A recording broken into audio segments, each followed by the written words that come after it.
Check, check, check.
Hey, Veronica, can you hear us now?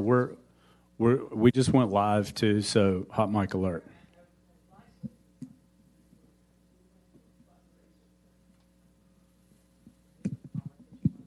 You hear me? I'm muted.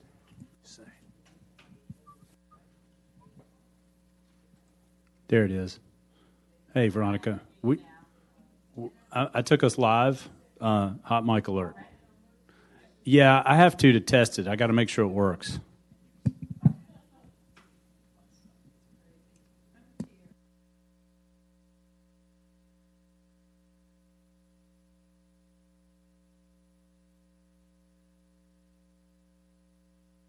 Hey, Veronica.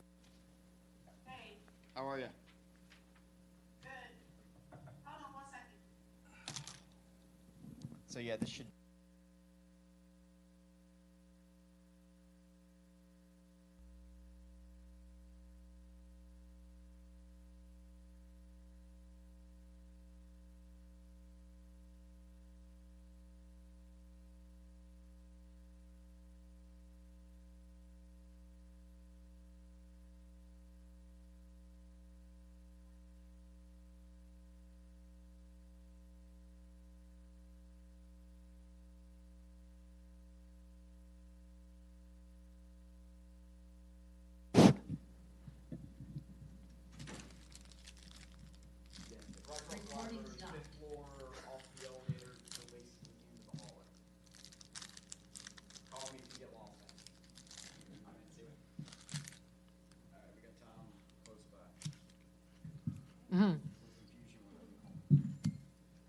The days that we have DPAC and this, I should just show up and hang out all day. I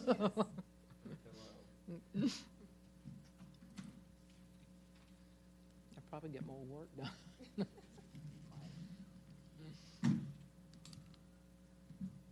relayed your message, at least to all three.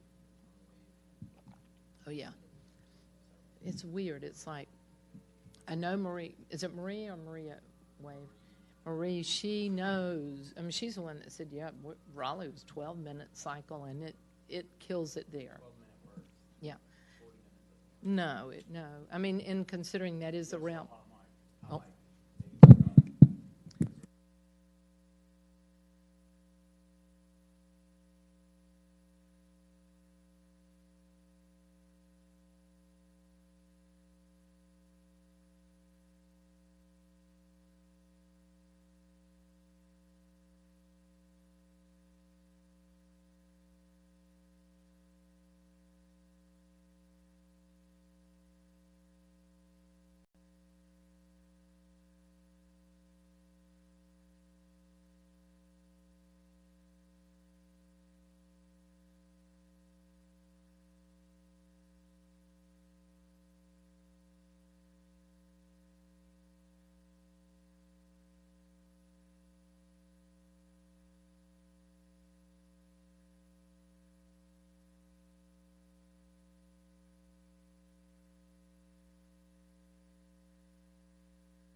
I think everyone can see you, right?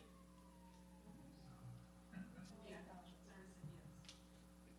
It's off right now. If you want to speak, just flip it on. What's up, Tom? Pick a chair, grab a mic. Pick a chair, grab a mic. Yep. Jared's giving his presentation here. Should be. Yep. Okay.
Hey, Bobby. Hi. How's everybody? Awesome.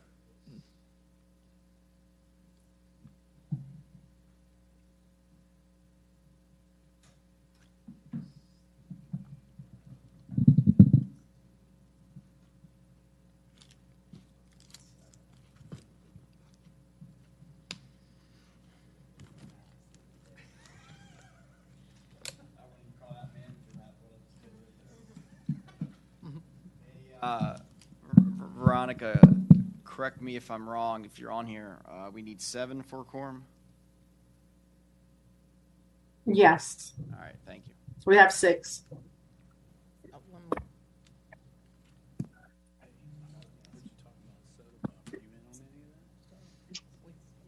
We signed Bowstring out of Raleigh. I don't know if you've heard of it. You know, remember the building they were going to do the brewery and the roof blew off? Who just walked in? They leased the whole thing. So Mr. The illustrious Jared Patterson again. Again. It's like deja vu all over again. That's funny. He's in a different chair though. He's trying for a different angle, wardrobe change. So he wants to- Hi, Nancy. so I showed him Hi, Bobby. Hi, Mark. Hello. Hello. Upscale barbecue. Hi. Not casual, it's more chicken and, or he's gonna do the boiler room. Hello. Right on, because they shut that down too. Yeah, they don't have a presence. We need that here. Yeah, I feel bad for Kinston. well, it keeps flooding. That what you see on the screen.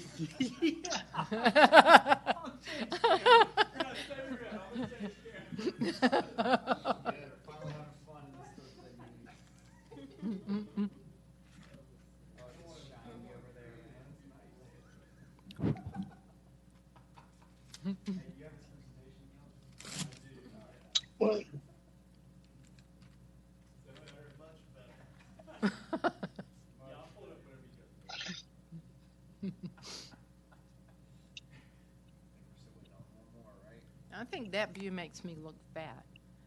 So we need another view, Dylan.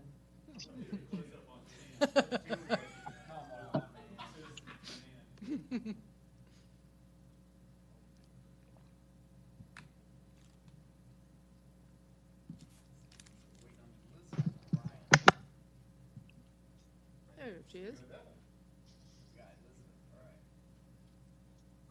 Hi, Elizabeth. Good So afternoon. we have quorum.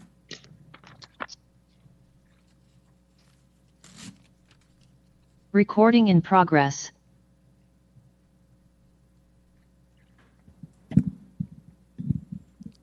So we now have a quorum, Veronica? Yes. Then we can call the meeting to order. Right on time. I think we have here, but do we have any public comments?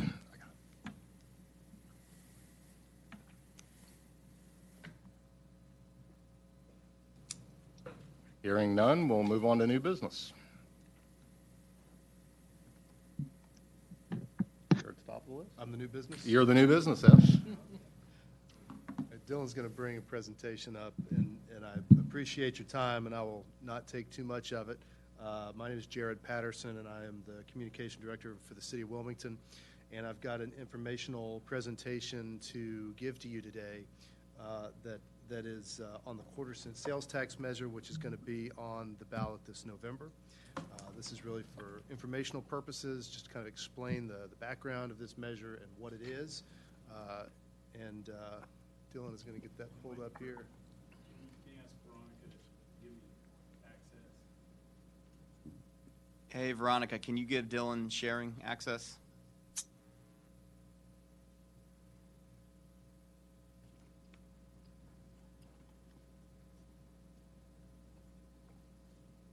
Got it. As we pull this up, I'll give you some initial background information. This is a presentation that was developed by New Hanover County that I'm going to be presenting for you This November 8th is the general election. There is a referendum that is on the ballot which would enable a 1/4 cent sales tax that would be used specifically for public transit systems. There we go. Here's just a brief overview of what this would be able to go towards: enhancing our trail connectivity, dealing with pedestrian safety, which is something that in Wilmington and New Hanover County we deal with quite a bit, issues of safety of pedestrians and bicyclists on our roads. We've got a pretty significant system of trails, crosswalks, sidewalks, dedicated bike lanes. These are all uses, potential uses for these funds, particularly as it would pertain to enhancing the connectivity of these modes of transportation to our public transit system. Dylan, can you advance the slide? This mouse is not being friendly with me here. Here are some of the details of this. This is a referendum. 1/4 cent sales tax. It is a yes/no vote that's going to show up on your November 8th ballot. It's going to be 25 cents for every $100 spent is what this equates to. Not all goods are subject to the sales tax. Groceries, fuel, prescription drugs, for example, you don't pay sales tax on those, and so this would not apply to those purchases. The projections of what kind of revenue a 1/4 cent sales tax would bring in is around $14 million a year. The projections were about $144 million over 10 years, so fairly substantial amount of money and a sustainable source of funding as well. Something also that I want to point out is that these funds, one of the real benefits, public benefits of these types of funds is that they can be used to leverage for much larger sums of money. So, for example, if you have a large transportation project that's going to be receiving, just as an example, an 80% funding from a federal entity, a lot of times that is contingent on a 20% match from the local level. So these funds could be used as those or contributing to those local funds that would enable that match that could amplify them many times over in the community. Next slide, if you would please, Dylan. A look at the funding framework. Folks have put together kind of what the major known priorities are for eligible purposes for these funds.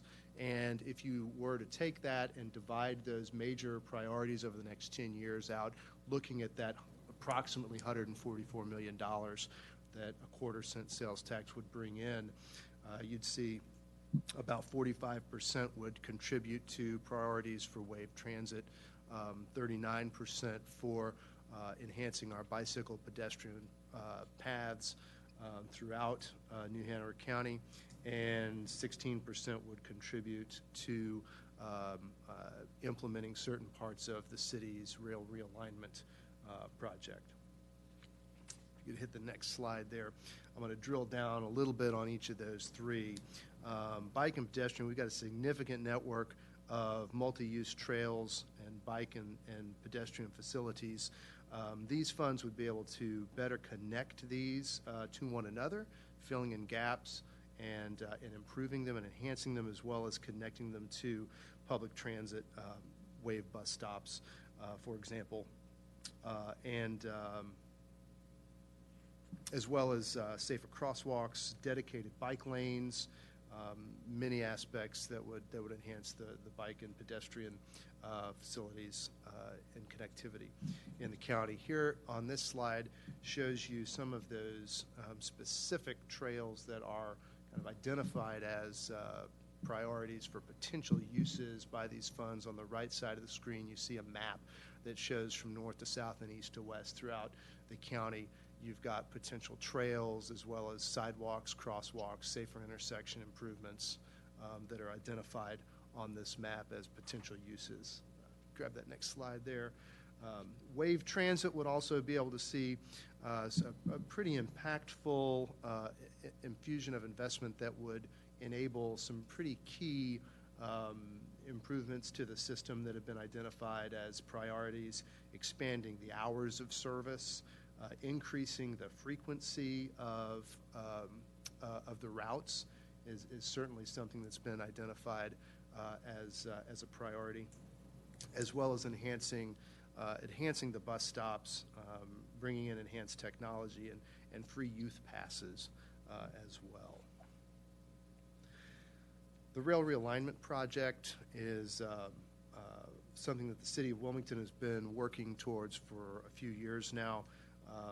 Essentially, we've got rail lines that are running through the middle of downtown, and it becomes pretty problematic in terms of an interruption for traffic, but not just an interruption for traffic. If you're relying on bike and pedestrian ways of getting around, when you've got a train coming through, that's also interrupting that connectivity and efficiency of that as well. And so what this project is seeking to do is to relocate that rail outside of the dense urban areas so that it's no longer impacting traffic and street flows the way that it does currently. One of the, again, great uses of these funds would be to enable leverage for larger sums of money. Big projects like this, and this is a big project. They've got to start somewhere, and it takes a lot of money to accomplish them. When we see projects like this in other communities, Orange County, Wake County, Durham County, Mecklenburg County all have a half-cent sales tax dedicated for this purpose, and that enables large-scale projects through leveraging these funds. This, I will point out, is not a half-cent. This is a quarter-cent sales tax that we're talking about here. If we could hit the next page, or the next slide, rather, I want to show you South Front Street. This is a depiction of really a key component and a key initial component for the rail realignment project. South Front Street, you see the yellow line is South Front Street. You've got a railroad, that purple line coming through, that crisscrosses in a couple of ways across that road and becomes really problematic when trains with freight cars are going back and forth as many as 19 times a day over there. And so what this project would enable is to relocate that rail line off the road. It's no longer going across the road, and it's taking it out prospectively across the river. That's going to enable that a real transformation of that entire street to enhance connectivity, bring in a bus stop, bringing in trails and pedestrian and bicycle facilities so that it becomes a much more usable road. And let me see. I think that's all that I have for you in terms of slides. If you want to know more about the rail project, I would encourage you to go to the city's website under major projects, where you can learn more about the rail realignment project. And then if you want to learn more about the quarter-cent sales tax, there's a really great website that our friends at the county have put together, trailstransitnhc.com. Very informational, includes a lot of information and FAQs there, so I would commend that to you if you have any interest in learning about this anymore. Thank you, sir. I appreciate your time. Any questions? This is Chris. I don't want to tie up a lot of time on this, but basically you're splitting into three principal buckets: the wave, the safety, and then the rail realignment. And as part of the MSD, I'm all in support of anything that improves the environment within the MSD. I have no issue with that. And I don't want to tie up people's time, but isn't the wave always a thorn for the city of Wilmington in terms of funding? It has been over the last several years. And wouldn't that potentially tie up a significant amount of funding of the quarter-cent increase? And I'm saying this as a taxpayer in New Hanover County. That's really kind of my question. Yeah, well, what I would point out to you is, and again, I would commend the website to learn more specifically about how public transit would be impacted by this. But this is a sales tax that is really dedicated towards public transit. And so there are a lot of statutory requirements for how this money would be used. But in addition to that, it would enable a sustainable funding system and an independent funding system for public transit that doesn't currently exist. And so you're really bringing in new dollars to that. And so I hope that kind of sheds a little bit of light on your question. I appreciate it. Thank you. All right. On to the next item, election of officers and directors. I'll turn it over to Chance. All right. Sorry, I'm having some echo here on my phone. So, yeah, that time of the year, I think with Clark stepping down at the end of last fiscal year, that leaves one vacancy for the chairman position. Mr. Davis has stepped in the interim as the interim chair, historically the vice chair. But if I am not mistaken, historically, these elections have been done by the MSD once a year, if not once every other year. But with Clark missing or Clark dropping out, I think it's behooves us to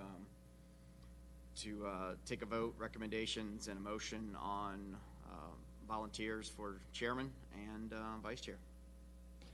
I'm happy to throw my hat in the ring for nomination of chair. Great.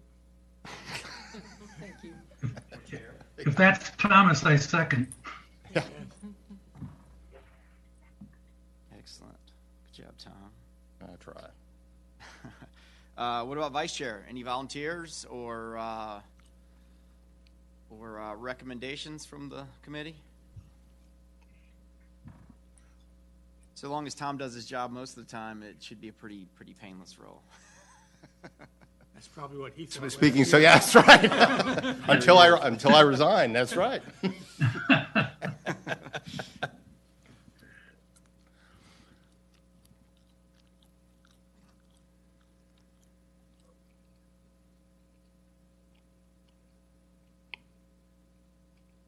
Anybody?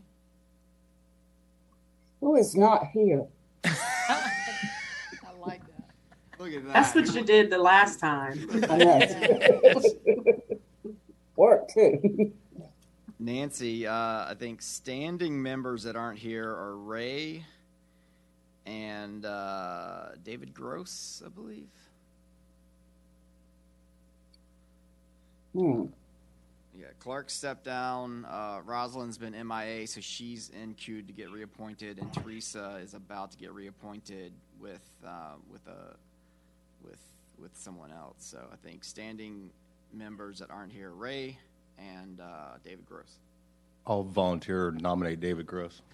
I Second. would nominate the gentleman that lives in River Place. Is it Bill? Yeah, he is. Bill Bryden, yeah.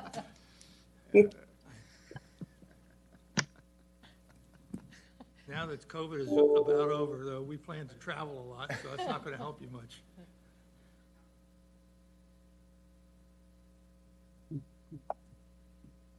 All right, so we have a nomination for David. Yep. And Mr. Bryden here. So I think we need to take a show of hands on, let's start with the absent member, Mr. Gross. So show of hands on who's voting for David Gross. I am. I can't. I'm not on the screen. So we got 1, 2, Ryan, Chris, 3, 4, Nancy, 5, Terry, 6. So I think that's a majority of the vote right there. Give Bill a pass. Thank you. Since he's already standing member on like 4 other either boards or committees right now. So. I guess, Bill, you'll be able to travel then. That's right. I've been told I'm going to have to travel anyway, so. Excellent. We'll inform Mr. Gross of his new duties, and if there's complications, we can always have a re-election for that vice chair. It's a pretty smooth move, Nancy. We can strike my comment from the record, but that's a smooth move. Thank you. It's all being recorded. You can't get away from it. That's right. All right, I'll hand it back over to our Mr. Chairman. All right, thank you. I guess we're done. Next on the agenda is our Peer Insight Platform update from WDI.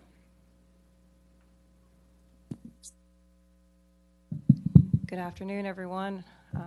For the past several months, well, given a large portion of the year, we've been working on a really exciting new piece of technology that will help us calculate the economic growth of the downtown community, and we've been working alongside Peer, which is a veteran-owned local company, technology company, to help us do this. And today we are looking at going forward with a memorandum of understanding between WDI and Peer. And I have Mark Mazzone. Is that how you say it? It's Mazzoni. It's Mazzoni, okay. Excuse me.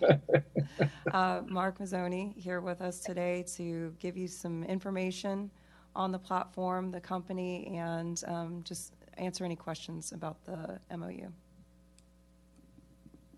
Awesome. And I have just and also we have on the call as well my Chief Technology Officer, Jonathan Gilliard, who's also a veteran as well.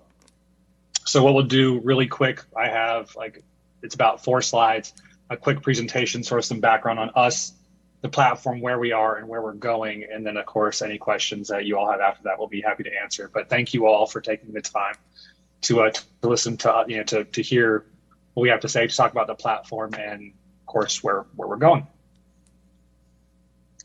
Do this really quick. And everyone can see my screen all right? Yes. Okay, awesome. So, and what you see here, of course, is our logo. There's actually several components to our overall ecosystem.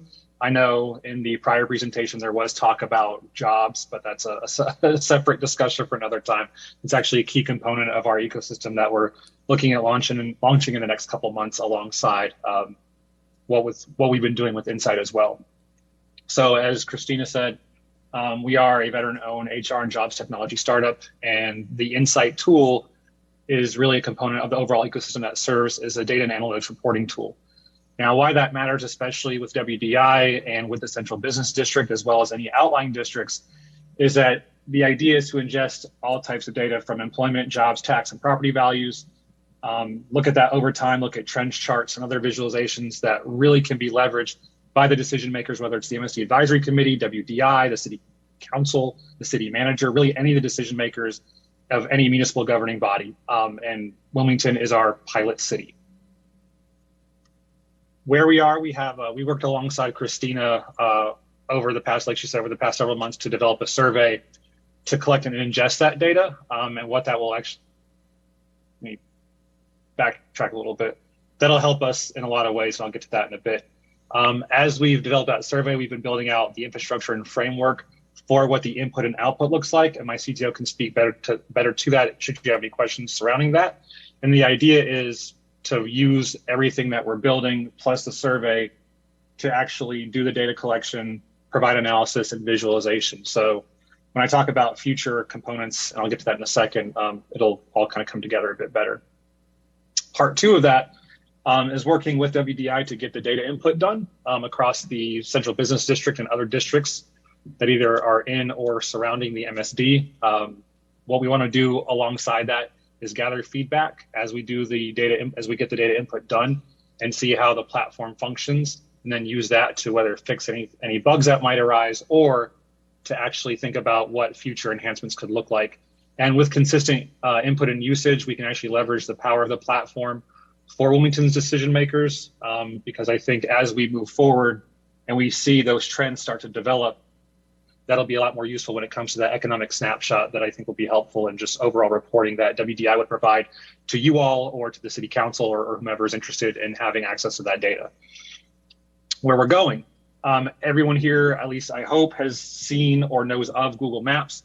What we did in our initial research, some time ago, was we learned that over half of the initial businesses, like as far as the numbers, because there's about 500-ish businesses within a half-mile radius of the Central Business District. The idea is to build listings like that because those listings lead to foot traffic, and that foot traffic leads to tax revenue for the city. to make it open, accessible, current, but it would be within our own platform, but completely accessible. That's a future feature. But in order to get there, we have to collect everything we need now with WDI and getting the data input done. Then, of course, in the future, looking at streamlined processes to eliminate, sort of the manual processes that, whether it's Wilmington or other smaller bodies engage in. I mean, the great thing with technology and software is instead of paying a full-time salary, you could, for a fraction of the price, leverage the software and save time and money doing so. And then finally, a big one is going to be, once we get through V1 of the platform, to do automated reporting. So at the press of a button, you could look and see what the economic snapshot of the MSD looks like, and use that as a discussion point in whatever presentations you have, and just look at those over time. So that's kind of it in a nutshell, as far as who we are, where we are, and where we're going. As far as the MOU goes, that identifies what the next 12 months looks like ideally, as far as working directly with WDI. I think if I remember correctly, let me end the show. And there I did email, Christina does have a copy of the presentation if you all would like a copy of it. But the MOU is to identify what the next 12 months look like as far as our work with WDI, the personnel involved, the data collection, and also the costs associated. So I'm open to your questions. And of course, for any more detailed technology questions, my CTO is here to answer those as well.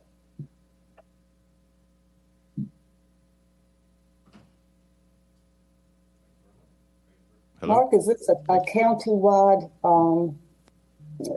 system that you're working on, or just strictly the downtown area? It's starting in downtown. The idea is to grow it into New Hanover County, because really the power that can be leveraged with it, it starts really focused with the CBD, but then expands. So as much as WDI or other organizations or the city government wants to be involved, then we can look and see what that looks like. But right now we're starting super focused, super small, and then refining everything with that process. We don't want to go too big too fast and then run into issues. So starting small, using WDI and the CBD and the MSD as those pilots is going to be beneficial for everyone across the board in terms of time and resources involved. I know WDI funded you for the first year. Is any other organizations going to get on board with funding also? No, that will cover what we need to get done. There won't be, WDI is the only one. We won't need any other funding from other organizations to make that happen. Whether or not they want to purchase access later, that remains to be seen. But right now, there won't be any other outside funding sources. Okay, thank you. Mm-hmm.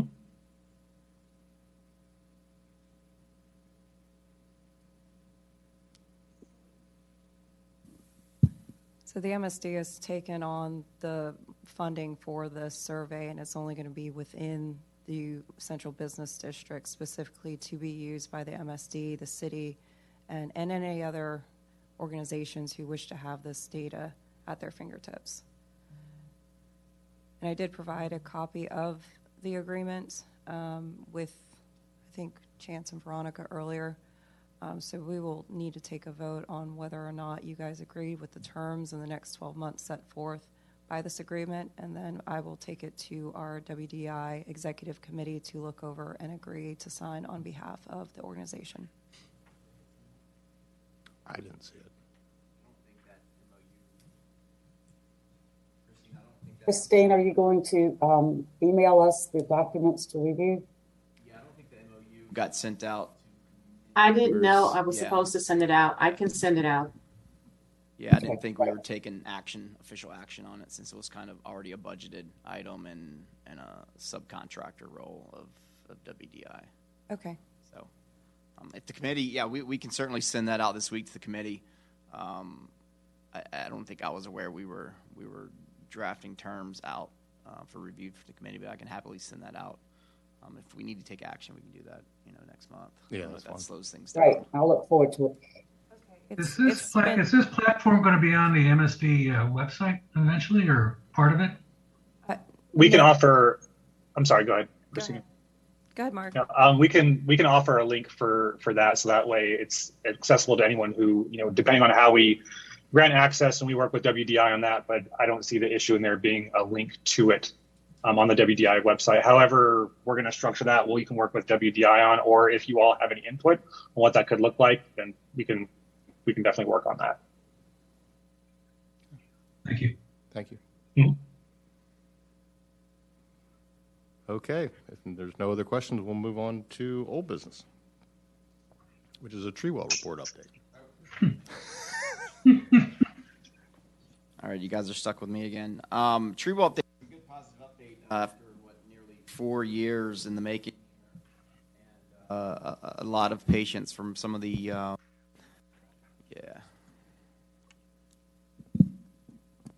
Sorry, I'm having some technical difficulties here. 4 years in the making, a lot of patience from the MSD committee. As of, I think, about 2 to 3 weeks ago, the city's public facilities and their subcontractor, Jimco Construction, completed the installation of, I think, nearly 188 flex pave tree wells throughout the MSD, kind of the core of the CBD area. Replacement of, for the most part, the older tree wells that were uneven, tree roots kind of gone haywire crazy. In some cases, replacement of the metal tree grates. But I don't know if anyone's noticed this over the last few weeks, but it's, in my humble opinion, a pretty vast improvement throughout downtown. So excellent work by the committee here. Well, I've had a lot of really positive comments. Yeah. Both the looks of it and the colors. The color was just right. One question on the upgrade of Front Street. Is that going to, the tree wells there going to be the same thing? Or are they going to put metal grates in there? That's a great question, Bill. The original plans, similar to most of the new recent streetscaping, has been the metal tree grates initially. They are having a tough time sourcing these tree grates for these 2 blocks on Front Street, 200, 300 block of Front Street. So the last I heard, engineering was kind of looking at both options. Number one, waiting for the other tree grates that are very, very expensive, and or potentially going with the flex pave option. And I don't know that I've heard an answer. Can we push them to go with this? I mean, it's so much nicer looking. It's safer, too. The metal grates become a tripping hazard pretty fast. Yeah, I will certainly ask and follow up to see where they landed, because I think the price increased at the same time of some significant delays from that metal fabricator. Maybe we can sell our old grates as scrap metal. I think some of those old grates are being repurposed as we speak right now. So, but huge improvement. And it probably should be known too, I believe city staff now is currently trained to apply this kind of flex pave membrane, and should have the ability to do that in kind of small kind of one-off cases. Okay. So if we have a problem, you see a tree grate here and there, let me know, and it should be something we can get in their queue as a one-off here and there. So. Okay, great. Thank you, Chance. And on to reports. Do we have anybody from the police here? Lieutenant is MIA. All right. Yes. And off to WDI. Back to Christina.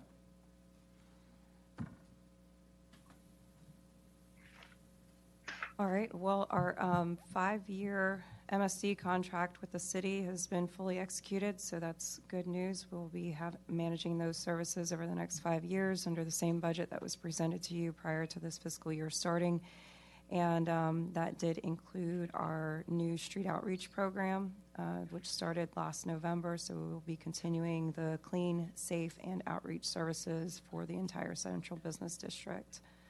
The homeless outreach issue has been a priority for WDI and the MSD for the past 2 months.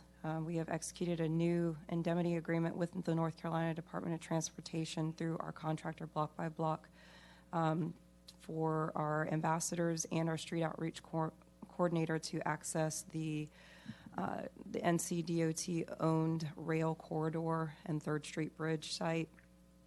WDI has led 2 successful coordinated cleanup efforts around the 3rd Street Bridge site. The first was executed in July. We removed 36 bags of trash, 15 hypodermic needles, and portions of a pop-up skate park, the rest of which was removed by NCDOT, a concrete half pipe, and a couple other items that we weren't able to remove. They removed that a week later. The last one was on September 1st. That was in coordination with the North Carolina Department of Transportation, WPD, and volunteers from Coastal Horizons PATH team and Port City United Church. More than 2,500 pounds of trash was removed from the underneath the bridge and around the corridor. NCDOT provided a tremendous amount of resources for that. We had 5 total volunteers, and NCDOT has pledged to provide the same amount of resources for a large cleanup of that 3rd Street bridge property with our social services groups once a quarter. We are planning to do a once-a-month cleanup effort, however, to kind of get the excess trash in between the once a quarter by DOT. We plan that with our social services community, our faith-based groups, and Cape Fear River Watch. Excuse me. So that project is moving along. Any questions? Excuse me. We did meet with the Murchison Building and River Place property managers to discuss homeless outreach there. And I think that's about it for our homeless outreach initiatives. Excuse me. We have sold the MSD truck for $6,000, and we will provide a check to the City of Wilmington here this month. And overall, the MSD teams did a fantastic job this summer. We had 2,500 business contacts, removed 237 pieces of graffiti, and took down 376 handbills. For our FIG grant program, we recently approved 4 new facade improvement grants, and for a total of $1,500 in funding. We have $10,000 left for the next fiscal year. And that's about it. Thank you, Christina. Any questions? Just a quick one. When I was reading through the report, again, I'm totally in favor of the Street Ambassadors program and also the work that's being done with the homeless population. But if I'm reading this correctly, have we lost some street ambassadors? And if so, are we replacing them? No, we have lost no street ambassadors. We have 4 street ambassadors that are performing 144 hours a week. Okay. And now that our hanging baskets program has been done away with, I guess, we will be having an extra 60 hours on the street. Yeah, I saw that. That was really good. Maybe I'm confused with an older report. It seemed like at some time there might have been some departures of the ambassadors, but maybe that's months past. We have had some staffing issues, but as of last month, we are fully staffed. We've had great. one new hire, and he's doing a fantastic job, and we hope that we'll retain all 4 ambassadors throughout the fall and into next summer. Thank you so much. That's very good. Back over to the city with Chance.